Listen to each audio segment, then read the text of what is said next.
Atensyon mga SSS members and pensioners, tatlo na importanteng bagay mangyayari bago magtapos ang December. Ang buwan na ito mga vlogs, no? At bago tayo mag 2026, dapat alam nyo ito at dapat magawa ninyo para mga benepisyo gaya ng pensyon, SSS loan at iba pa ay mapapanatiling ma-avail sa SSS. Well, anyway, atin po yung isa-isahin. Now, sinasabi kong mahalaga ito dahil nga po baka makaligtaan ninyo. Dahil nga po sa kaliwat kanan na mga Christmas party, family reunion, ngayong buwan na ito ng Disyembre. Busy-busy po sa paghahanda sa Kapaskuhan at pagsalubong sa bagong taon. Nakakaligtaan nyo na ang mga tatlong bagay na ito at baka magtaka kayo by January wala na sa inyo ang mga benepisyo nito mula sa SSS. Well, anyway, una po na importanteng bagay na dapat niyong tandaan na mangyayari ngayong buwan ng Disyembre bago mag New Year po, huwag kalimutan po na mag-settle ng inyong SSS loan obligation. Para po sa merong loan kay SSS, no, whatever, kung yan po ay salary loan, restructured loan, calamity loan, emergency loan, or educational loan, no, please settle your SSS loan obligation on time para po maiwasan ang extra fees at mga penalty mga kablogs. So, ito po ating mga SSS loan obligation, hindi po kasama dito ang pension loan dahil ang pension loan, automatic po yung dinididak sa buwan ng pensyon na natatanggap ng ating mga pensyonado. No? Automatic po yan, ang kalahati, kinukuha po yan ni SSS, tapos yung kalahati, ititira po para sa ating mga pensyonado na may magagamit naman po sila. So walang problema po ang ating SSS pension loan dahil automatic yung kinakaltas ni SSS sa kanilang monthly pension. Yun lamang po mga salary loan, restructured loan, calamity loan, no, emergency loan, educational loan. Dapat natin yung i-settle on time mga kablagsa dahil kapag magkakaroon tayo ng past due o hindi nabayaran sa tamang amortization schedule, yan po ay magkakaroon ng extra fees at extra charges. No, may mga penalty po yan mga kablags. At the same time, para po mapapanatili ang ating good standing sa pag-avail ng loan kay SSS and makaka-renew po tayo, makakaulit po tayo sa pag-avail ng mga benepisyo niyan. Kasi aminin mo natin mga kablags o hindi, ang mga loan benefits ni SSS nakakatulong po in times of emergency, in times of kailangan talaga natin, no?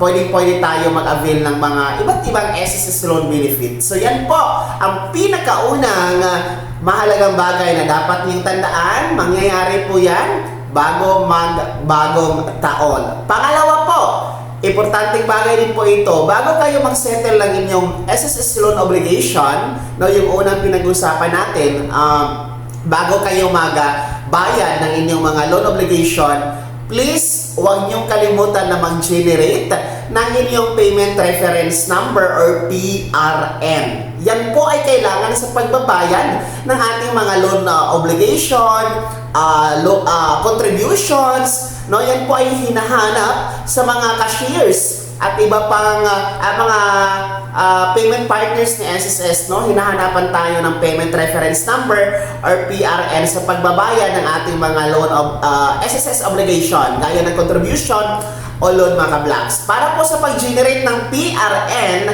punta lamang kayo sa inyong my.sss account, punta kayo sa services, tapos pindutin nyo doon yung PRN, mag-generate na po yan. So screenshot nyo o di kailangan po ilista ninyo para siguradong hindi makaligtaan. At yan po ang ipapakita sa pagbabayad doon sa cashier, no? And sa mga hindi naman po talaga marunong na mag-generate ng online PRN, lalo pa ang ating mga nakakatanda, pwede kayong dumiretso sa branch ni SSS para magpa-assist to generate your PRN, and then diretsyo na din po kayo sa pagbabayad. So pwede po yun. So yan po ang pangalawa na importanteng bagay. Don't forget to generate your payment reference number para sa pagbabayad ng ating SSS obligation mga kablags. Pangatlo po, importante ito na mangyayari bago magtapos ang buwan na ito, bago magbagong taon.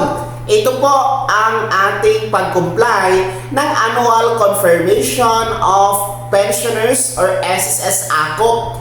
Para ito sa ating mga pensyonado na SSS na merong buwan ng kapanganakan nitong Disyembre. No?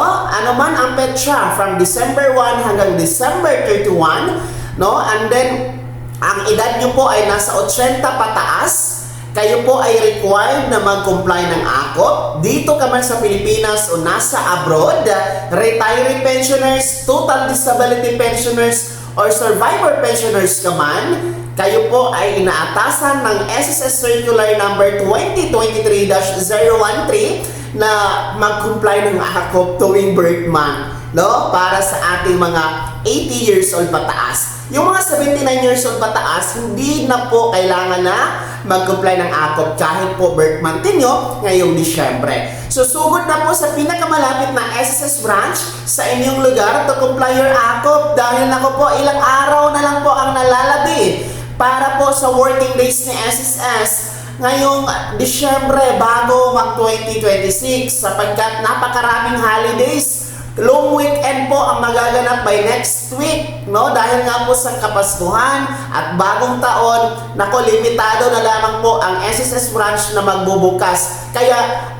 ngayon, December 17 pa naman tayo ngayon, araw ng Miyerkules, so meron pang bukas, 18 Huwebes, then 19 Friday, tapos meron tayong mga branch na bukas pag Saturday, lalo-lalo pa yung ating mga nasa mall na mga SSS branch, no, sugod na po kayo, mag-walk-in na po kayo para mag-comply ng AKOP. Para sa ating mga nasa ibang bansa, no, pwede po kayo mag-comply ng AKOP through video conference. Online lamang po ito, pero kailangan niyo po mag-set ng online appointment kay SSS. Paano ba mag-set ng online appointment? Punta lang din po kayo sa inyong my.sss account, no, para po puntahan niyo po yung services, tapos AKOP, then set online appointment para magkaroon kayo ng schedule sa inyong video conference. Kapag hindi kayo nagko-comply ng AKOP ngayong Disyembre, may tendency po na wala kayong matatanggap na pensyon sa buwan ng Enero at February next year, 2026.